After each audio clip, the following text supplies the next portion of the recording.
Предсказание карт на первую полную неделю июля. Предсказание для каждого знака зодиака отдельное. Несколько карт. И у меня карты очень легкие. Сегодня, знаете, в тяжелые времена, в трудные времена хочется легкости. Поэтому я выбрала для вас вот такую вот колоду. Она называется Напа Таро. Веселые, красочные. Никогда ничего по-настоящему тяжелого и дурного не обещают. И карты, мне кажется, летние. Предстоящая неделя, обратите внимание, сейчас информация, конечно же, для всех. Интересно тем, что в нее, как в пирожок, начинка завернута полнолуние. Полнолуние, причем сразу в понедельник. И полнолуние это необычно, оно с пометкой супер идет. Почему? Я вам поясню, скажу.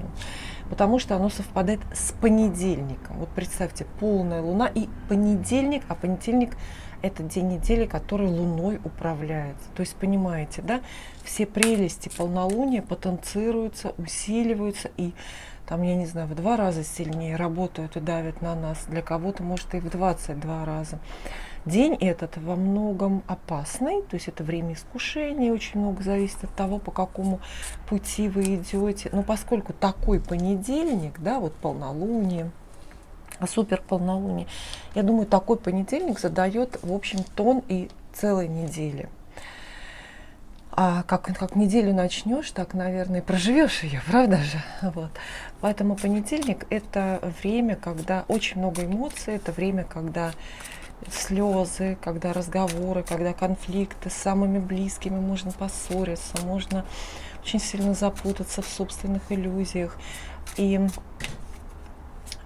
это из плохого, а из хорошего то, что страшно, просто бешено работает интуиция. То есть весь понедельник можете посвятить тому, если есть возможность, можно посвятить, ну, во-первых, медитациям разного рода.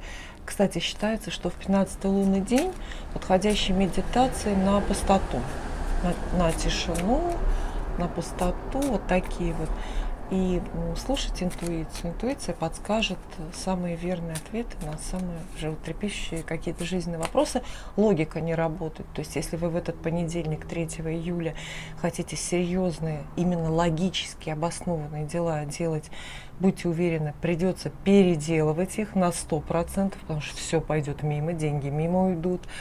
Оппоненты вас не услышат, договоренности очень быстро будут размыты, они будут быстро разрушены. Как бы, кто бы вам ни клялся в любви или в деньгах, в этот понедельник эта клятва не будет ничего стоить. Вот помните об этом. Ну, как обещала, одна колода для всех. Начинаем с Овна по такой, знаете, не нами придуманной традиции. Хотя многим эта традиция не нравится. Посмотрите, как много под моими видео, особенно которые на месяц, которые отдельные видео по знакам, как много комментариев на тему. Интересно, а по какому принципу вы выбираете очередность для гадания? Всем отвечаю, принцип только один. Давно придумано строение эклиптики, строение нашего звездного неба. Тома гороскопа, знаки, созвездия гороскопические. И первые все равно впереди планеты всей Овна. Так. Для Овна карты обещают, во-первых, суперактивное время. Посмотрите, очень активное время. Если вы, кстати, интересуетесь индуизмом, индуистской философией, то вам знакомо понятие раджас, качество материальной энергии, активное. И я считаю, что здесь можно прямые параллели проводить с мастью жезлов. То есть рыцарь жезлов наполняет вас, вашу неделю людьми, разговорами и возможностью действовать, договариваться, ездить, ну, в общем, что-то творить или пить. Не получится пассивно просидеть. Вот, кстати, смешно и, наверное, странно и неуместно, если у вас отпуск в это время, то есть, причем здесь рыцарь жезлов, ничего не хочется делать, лежать в шезлонге. На самом деле в отпуске, даже в отпуске, я думаю, деятельные овны все равно находят повод там познакомиться с полезными людьми, например, или съездить, пусть даже на какую-то экскурсию, но, может быть, с бизнес-целями познавательными. И счастливая неделя, и активная одновременно. Посмотрите, вокруг вас люди. Люди очень хорошо настроенные, много знакомств. Опять же, знакомства при благоприятных обстоятельствах. То есть это не те знакомства, когда вы, ну, знаете, там в налоговой, в очереди с таким же бедолагой разговорились. Это знакомство, вот опять же, на курорте, в ресторане, может быть, у кого-то в гостях. Неделя проходит непринужденно, неделя проходит в изобилии, в том числе и денежном. И, скорее всего, эти карты для здоровья хороши. Общий совет для вас, во-первых, присмотреться к людям. Может быть, это один будет человек, но такой, знаете, огненный, похожий на вас, который вас куда-то зовет. Овны с овнами, кстати, часто, очень часто взаимодействуют, составляют пары. Это прекрасный союз для вас. То есть встречаете какого-то овна, такого же, как и вы, такого же в хорошем смысле чокнутого и рискующего. И на передний план выходят семейные дела, но в хорошем смысле, то есть показаны покупки для семьи, показаны увеселительные поездки, опять же, с той же самой семьей. Очень хорошая карта. Пассивность не нужна, слезы не нужны. Хотя кому я это говорю? Разве овны когда-нибудь плачут? Или это невидимые миру слезы? Для тельца, ну уж, пожалуйста, я прям даже перемешаю карты как-то по-особенному, чтобы уж наконец-то тельцам, ну, такое оптимистичное выдать предсказание, потому что это уже не смешно все происходящее, конечно. Ладно, досадно. Ну ладно, 2 старших аркана. То есть у тельцов неделя очень непроходная. Вот прислушайтесь, присмотритесь. Вот такая пара карт, наши собаки залаяли, такая пара карт очень редко выпадает. Вы замечали, как башня со жрицей? Им делать вместе нечего, потому что одна карта активная, она описывает происходящее и, в общем-то, материальный мир, а другая затрагивает очень тонкие планы. И что мы в итоге видим? Это крах, ну, я уж, наверное, замахнусь, не хочу вас пугать, крах души, да, крах, может быть, какого-то вашего статуса или крах какой-то вашей надежды, отказ от планов, может быть, достаточно серьезных, особенно если есть планы с познанием, связанные с обучением. Ну, башню никто не хочет видеть в гаданиях. Карта такая вот очищающая. То, от чего вы сами не согласны отказаться, то, что вы почему-то сохраняете, тащите в будущее, в новую жизнь, не нужно. Это может быть и место жительства, дом, это могут быть отношения, может быть надоевшая работа или ваши мечты, иллюзии о несостоявшейся, абсолютно бессмысленной, беспочвенной любви. И тут к вам на помощь приходит высшая сила, приходит какое-то знание, некая информация, которая вот это все перечеркивает, отменяет. То есть в моменте это болезненные карты, они говорят, что вот то, во что вы верили, жрица, это же еще и вера, понимаете, это карта веры, причем вера в основном женская, поэтому я делаю такую отсылку к любви. Вы, например, в это время можете узнать, что вот с этими картами можно узнать о том, что ваш любимый человек, на возвращение которого вы долгое время надеялись, он вот женится или женился, да, вот что-то такое. То есть здесь Вселенная полностью отменяет, исключает нечто такое достаточно ценное для вас. Вообще вот жрица, интересно то, что карта, конечно, очень абстрактная, такая как бы непонятная, но она ведь часто довольно персонифицированную энергию вбирает. То есть жрица это часто, вот прям конкретная женщина. В вашем случае, если парень женится не на вас, да, жрица это ваша соперница, это женщина, которую он выбрал, например, вместо вас. Она сильно ведьма, она немного далеко, то есть этот образ такой размытый, вам с ней не подраться, потому что не дотянуться до нее. Вот. Но, тем не менее, женщина очень влиятельная, фигура ее огромная, подавляющая. Знаете, жрица, фу, жрица, так же, как императрица, это женщина с большим авторитетом. Вот, кстати, собачки лают, это не случайно, что собачки животные особенные, они нам что-то подсказывают или хотят наоборот, чтобы вы чего-то не услышали, но терпеливый зритель останется с нами. Давайте так. Мои люди со мной. Вот.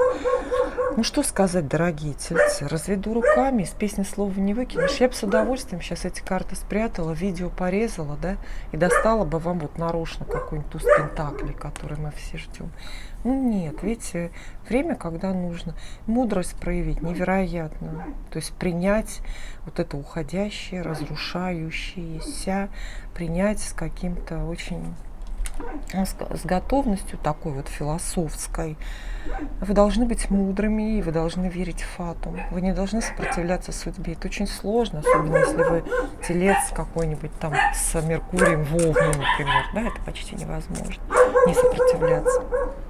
Близнецам что несет это волшебное теплое время? Ох, близнецы, вы готовы к деньгам? Две самые главные денежные карты вам выпадают. Все, не дать, не взять, не прибавить, не убавить.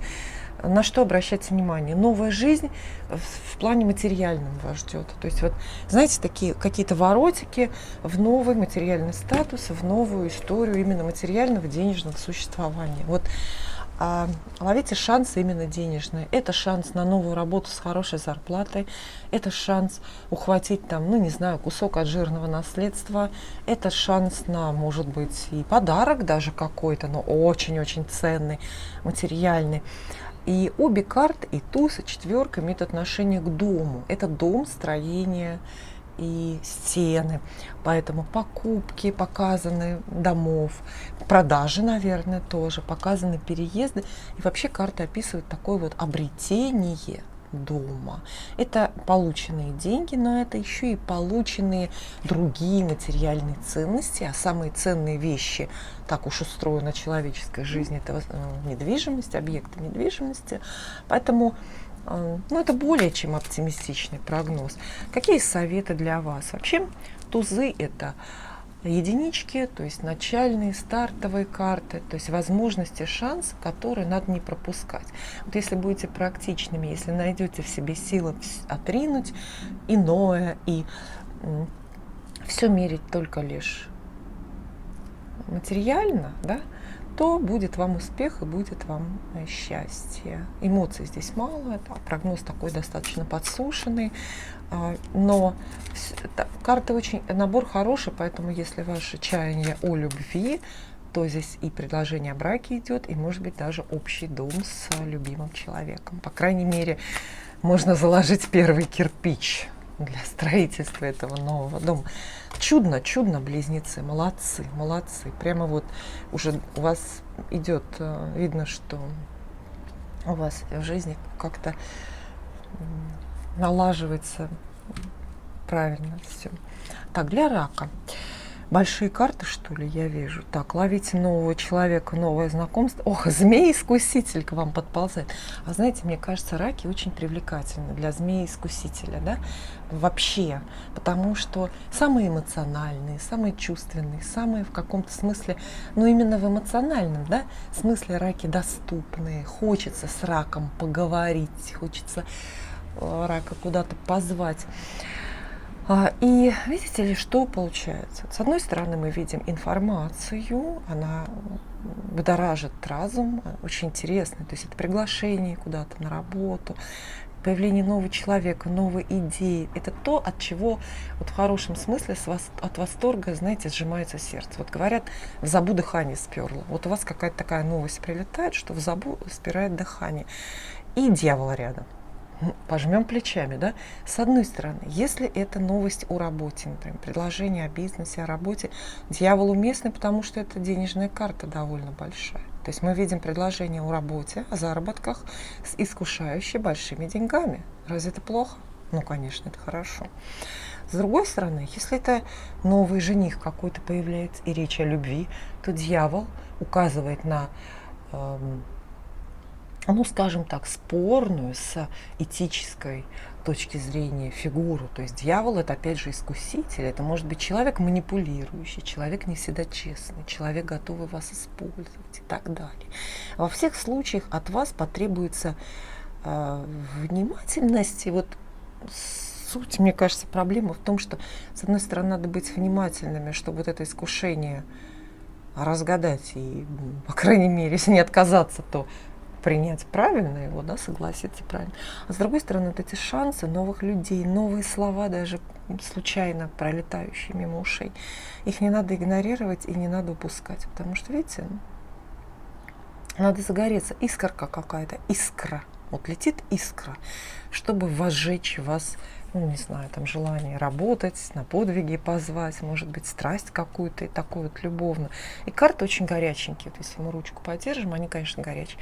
Дьявол, пылающий вечно, паж жезлов, тоже очень такая жаркая карта. То есть для водного рака это может быть опасно, такое обилие огня, потому что иссушает ваш эмоциональный фон, такой нежный, такой хрупкий, такой красивый.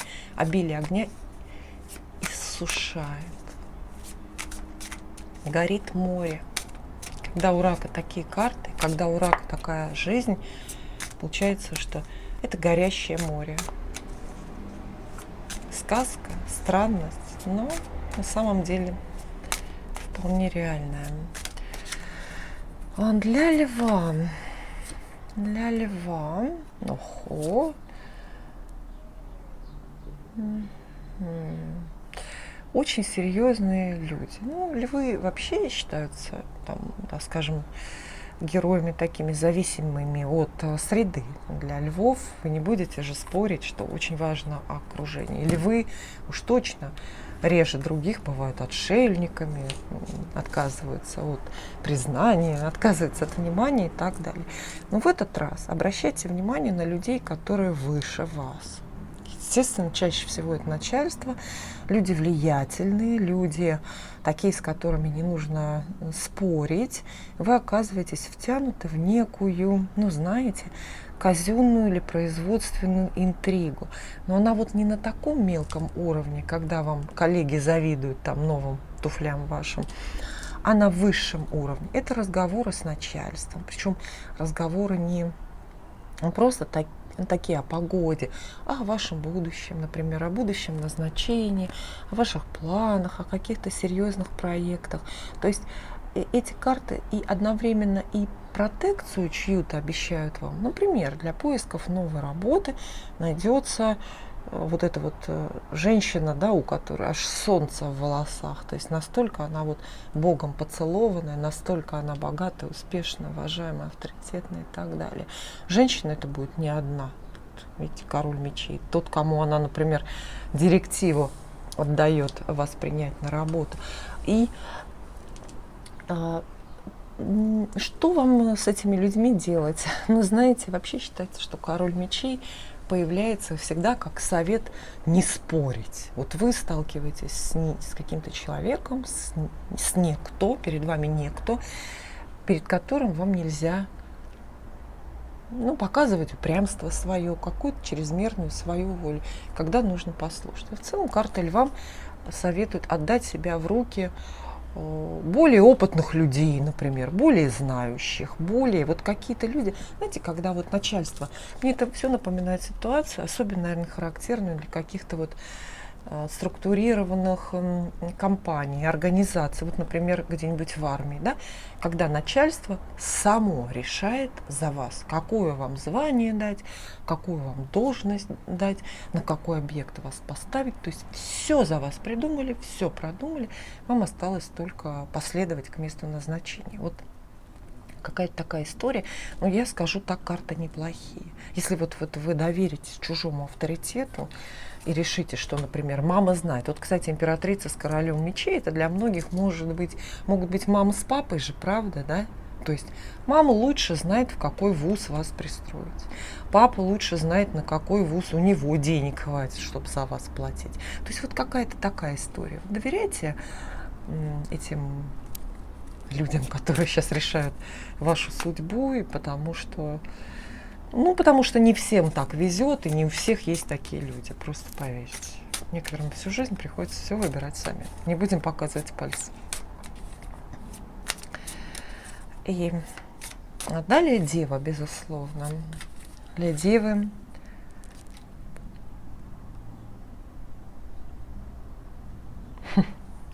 такая практичная карта, вот мне нравится. Ох, ничего себе, я даже не думала, что такое бывает. Невероятное везение, какая-то абсолютная удача. Что вы запланировали, чего вы ждете, или к каким шаманам вы ходили, чтобы такое притянуть? Это пускай ваша тайна остается, да, хотя девы могут рассказать, все-таки вы же люди-то честные, да. Две карты с одинаковым смыслом. Кстати, очень многие пары мы такие можем в колоде Таро составить. Старший аркан, младший аркан. Значит, они абсолютно одно и то же, просто на каком-то разном уровне. А это колесница. Триумф, одним словом называется. А это четверка жезлов. Тоже ее часто в виде колеса рисуют. Точно так же называется. Триумф, победа, счастливое завершение какого-то проекта, более или менее трудного. Поэтому вы прям победили. Если вы боролись, то понятно, в чем победили. Например, проходили несколько собеседований на новую работу, на какую-то. Вас долго с кем-то сравнивали, и вы боялись, переживали, отвержение, страх быть отвергнутыми, то есть проблемы с привязанностью, вдруг у вас есть, они у многих есть, то здесь полная ваша победа. Вам звонят из указанной компании, сообщают, что вы оказались лучше всех, тогда понятно. Вот он праздник, видите, тут люди с бубнами прям-таки пляшут, вот он праздник, и вы лучше всех. Вот это все понятно. Если вы, например, в конкурсе просто участвовали в каком-то, не знаю, художественной самодеятельности или там художественной гимнастике, соревнований, тогда тоже понятно.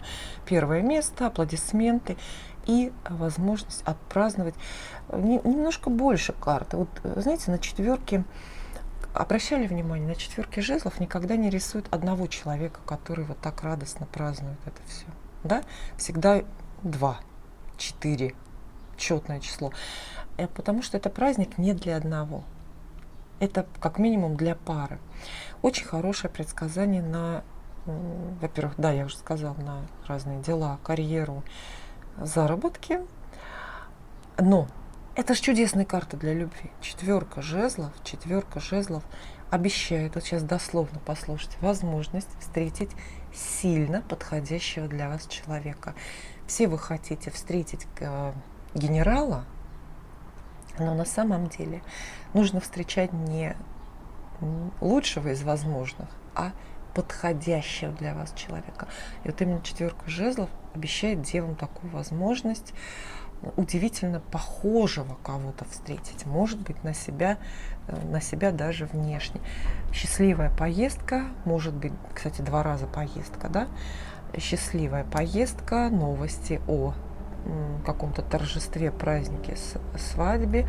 Радуйтесь, не думайте, живите в моменте. Единственное, что могу с такими картами посоветовать девам, живите в моменте. Радуйтесь тому, что сейчас все так хорошо. И не сильно окунайтесь в прошлое, уж тем более о будущем не думайте. Про него вообще сейчас ничего непонятно. Празднуйте, пока празднуется.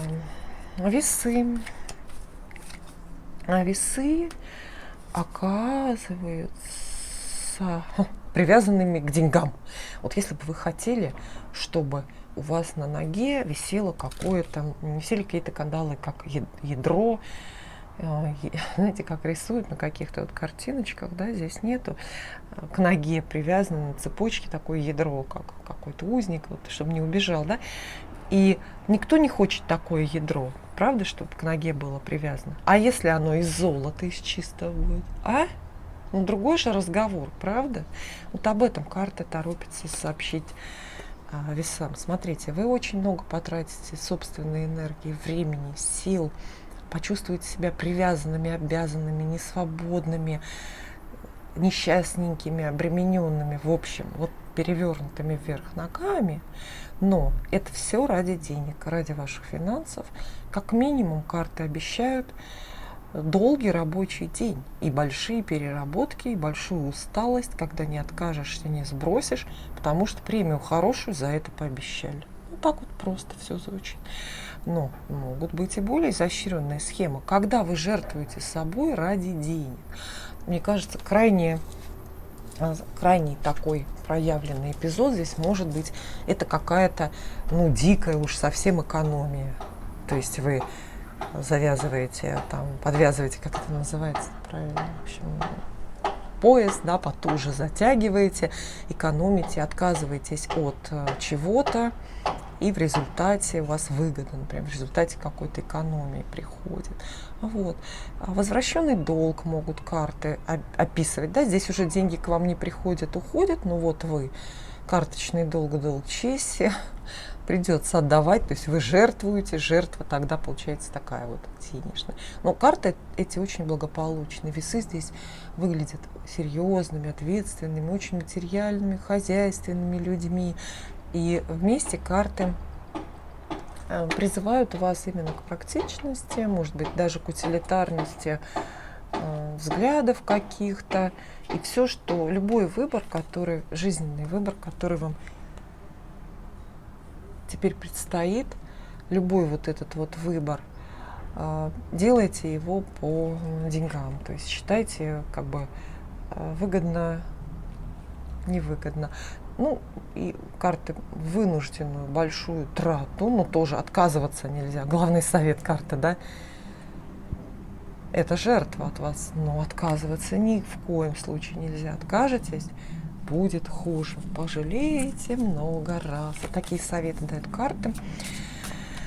То есть интересы весов о каких-то крупных денежных суммах крутятся. Ну, что делать с этим, понятно. Послужите золотому пентаклю. Вот так, послужите, уж ладно, пожертвуйте частью отпуска даже, может быть. Так, Скорпион на следующей неделе у нас уходит в позиции ухода. Посмотрите, спинкой всегда стоит человек на этой карте. Всегда никогда лицом не увидите. Всегда человек уходит. Спина как знак ухода. Причем уходите здесь, возможно, как вы сами, откуда-то, из какого-то места. Хоть с работы, хоть из отношений. Уезжаете из дома, к которому привыкли. И точно так же может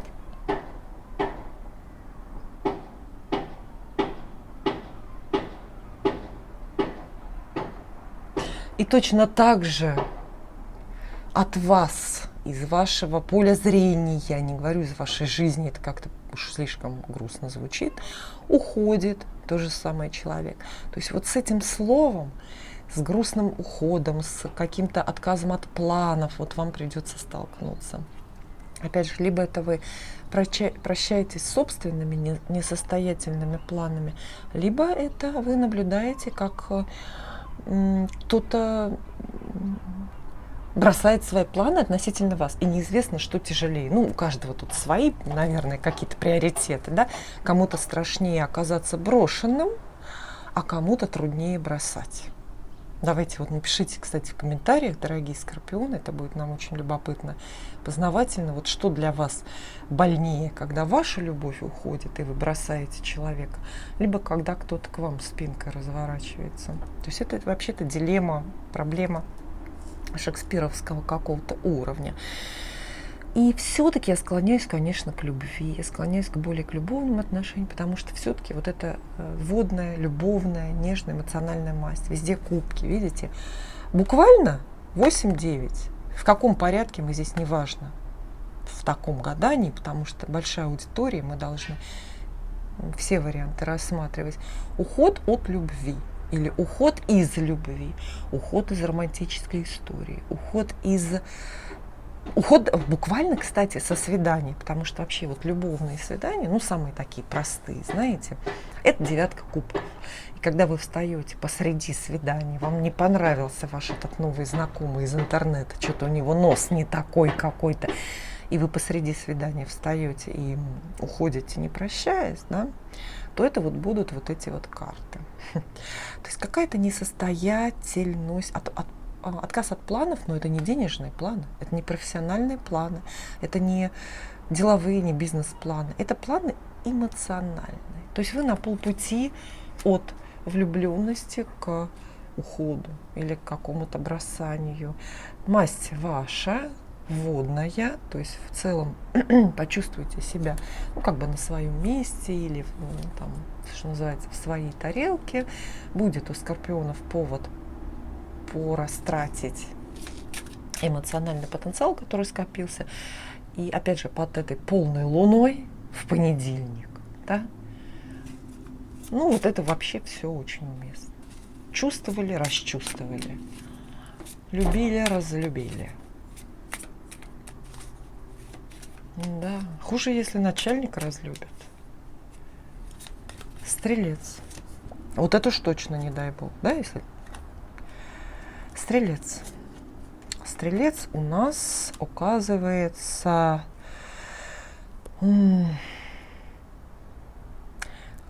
в паре, в каком-то партнерстве. И здесь тоже предсказание довольно четко идет, как про работу, про деньги, так и про любовь. И хорошее предсказание. Видите ли, вы оказываетесь с кем-то в паре. Буквально для вас сигнал такой идет от карт. Обратите внимание на пару, вот на второго человека. Кто сейчас для вас второй человек? Второй, знаете, в каком смысле? Человек, с которым, ну, у вас максимально совпадают интересы. Человек, для которого ваши выгоды такие же ценные, как собственные. Вот есть у вас такой? Ну, для кого-то это просто муж, романтический партнер, жена, там, не знаю. А для кого-то друг, подруга, для кого-то, естественно, там, напарник по работе. Двойка кубков говорит, советует стрельцам за все важные дела браться в паре. И для всего, как от похода в супермаркет до начала там какого-то большого бизнеса, находить себе пару, находить себе вполне как дополняющего человека. Судя по всему, такой человек найдется. Обещает ли, вот спорный вопрос в теории, опять же, Таро, обещает ли двойка кубков новое знакомство? Я не знаю. В некоторых случаях да. То есть этот человек может новый появиться, и вы ахнете. Оказывается, вон кто-то есть, кого вам давно не хватало. Но не обязательно. То есть это напрямую и скорее уже со знакомым человеком возможность договориться. Вот. А королева Пентаклей рядом – это и портрет этого самого человека. То есть буквально для многих женщин здесь указание такое. Встречаете в вашу жизнь, входит какая-то супернадежная подруга, но Пентакли, возможно, это земной человек, то есть женщина-телец, женщина-дева или козерог. И вы с этой женщиной, смотрите, как полностью совпадаете. Вместе делаете что-то хорошее, такое продуктивное. Про любовь обещала рассказать. Естественно, любовь, пара и роль жены.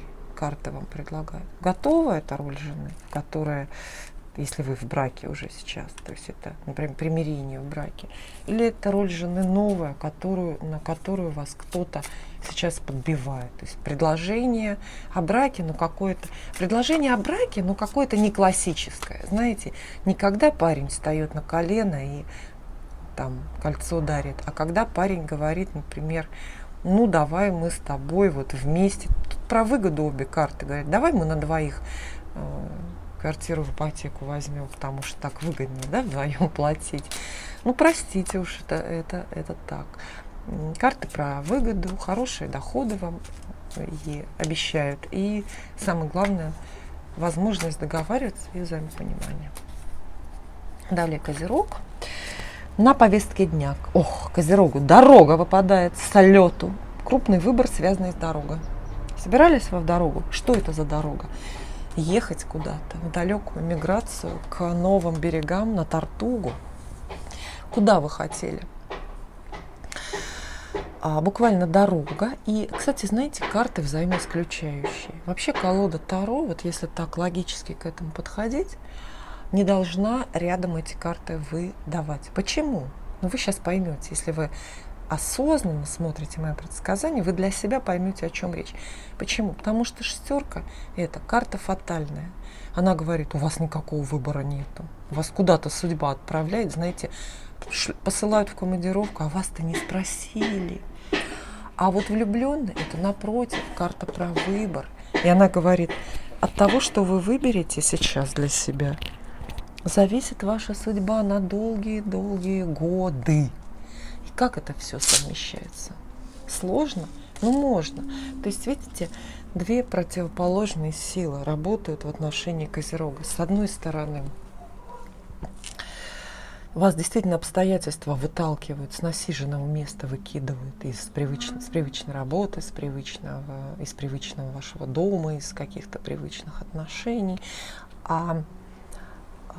И с другой стороны, Вселенная ждет, чтобы вы в каких-то там, не знаю, границах все равно сами влияли и выбирали. Нужен баланс, нужно вот этот водораздел, вот эту границу увидеть. Это, знаете, есть такое даже знаменитое выражение: Господи,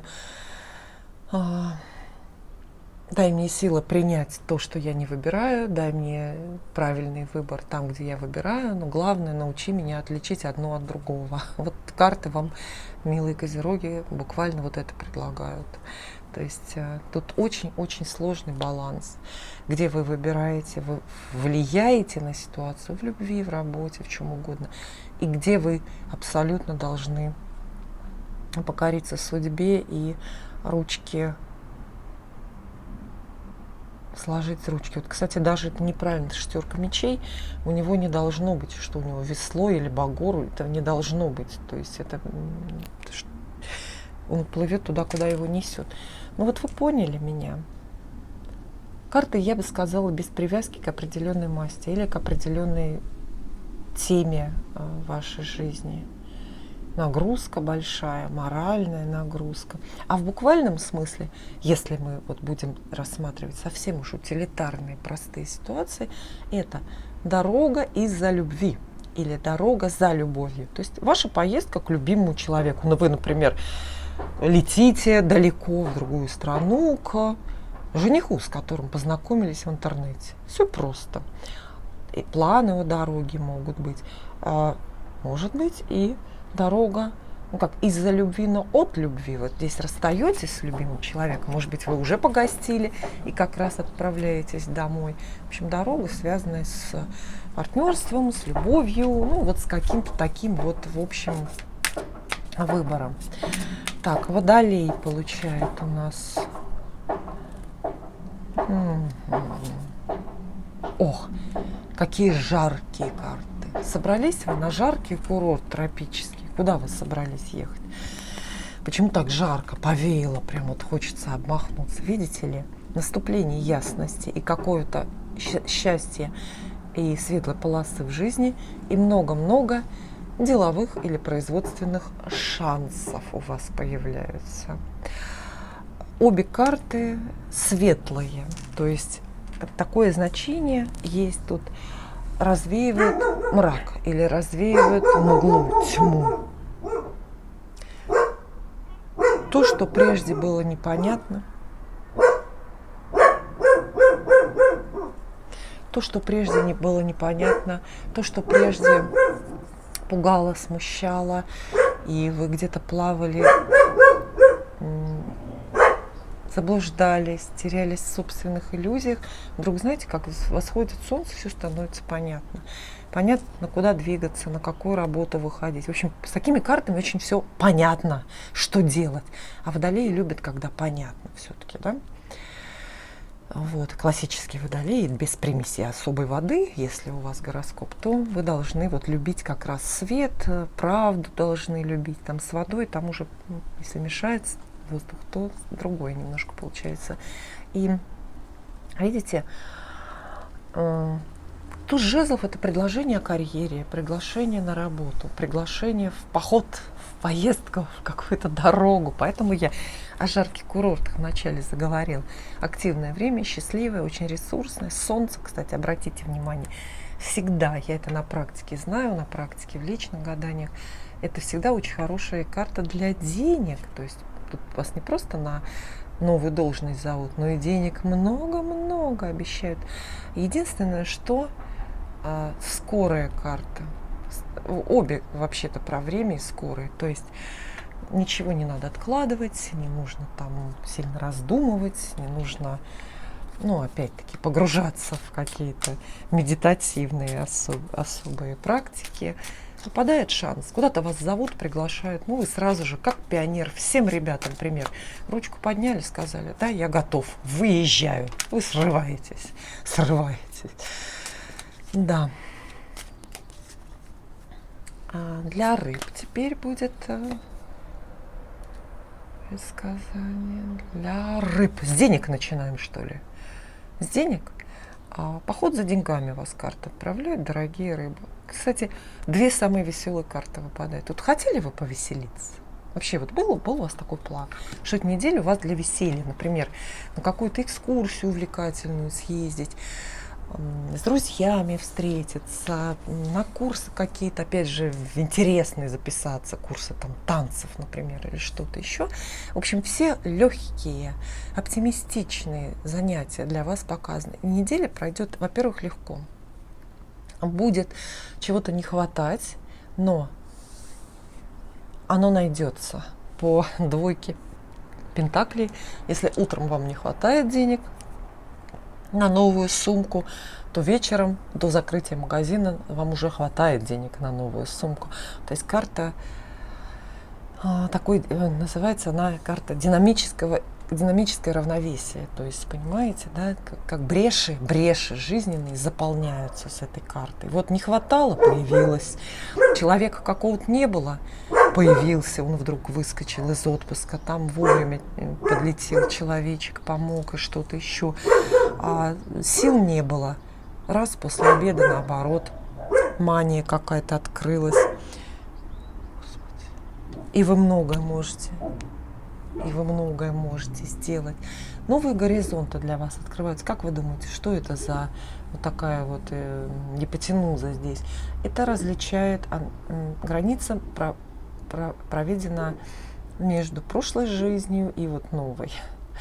То есть тройка жезлов говорит, что перед вами, у вас как будто раскроются глаза, раскроются новые горизонты. Как правило, да, это сообщение о новых занятиях для вас, о новой работе, о новых увлечениях, о новых дорогах или о новых людях. Но прошу вас, дорогие рыбы, все-таки обратите внимание, что обе эти карты не имеют соответствия, не имеют прямого соответствия вашей масти. То есть они вас в общем призывают быть немножко другими, не такими, какие вы есть. И вам надо легче относиться, проще к разговорам, к происходящему вокруг. Вам нужно с большим оптимизмом смотреть в будущее, например, не бояться его и не избегать. Вам нужно попробовать или научиться меньше эмоций, затрачивать на происходящее. То есть научиться нужно абстрагироваться от, скажем, там, чужого мнения или даже невысказанного, от чужих взглядов или от каких-то интриг. Карты советуют полностью доверять миру, хотя скорее здесь совет даже не о большом доверии. Здесь скорее совет трудности мира или интриги мира не замечать. Спасибо.